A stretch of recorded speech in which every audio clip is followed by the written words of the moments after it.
Hi everyone. Today I will present the basics of PHP scripting and variable usage and how PHP interacts with JavaScript. Una, we created a folder inside htdocs because this is where server-side files run.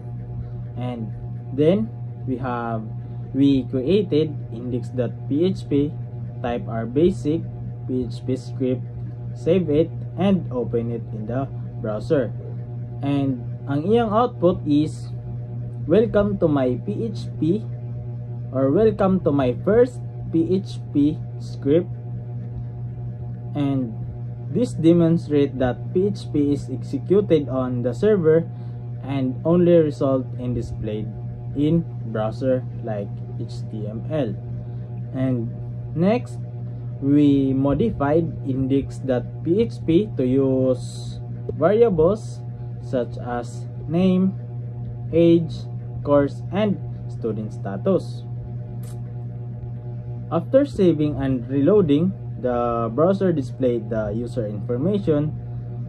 So this also shows how PHP handles different data or different data types like strings, numbers, and booleans.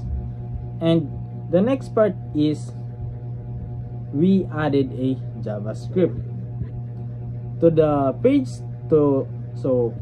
we added a JavaScript to the page to show how server-side PHP work together with client-side or JavaScript. After saving and loading a JavaScript message, si JavaScript message is kanisya is mo appeared, so showing the final output from the server. And we have a Q&A portion. The first question is, what is the key difference between client-side and the server-side scripting? So the key difference between client-side and server-side scripting is server-side scripting like PHP runs on the server before sending the output to the browser, while a client-side scripting is mura siya JavaScript na mo run directly sa isa ka user sa hantod sa browser. And kaduha natay, why is the PHP executed before JavaScript in the example? So there is, because PHP is a server side, so it must generate the HTML and JavaScript code before the page loads and the browser. And also, pag na-load na ang isa ka page, si JavaScript kay mo run siya sa client side.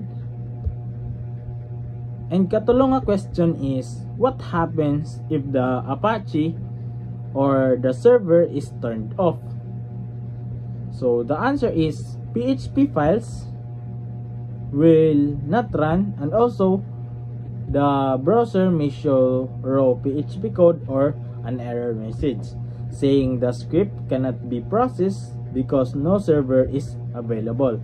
And that ends my presentation. Thank you.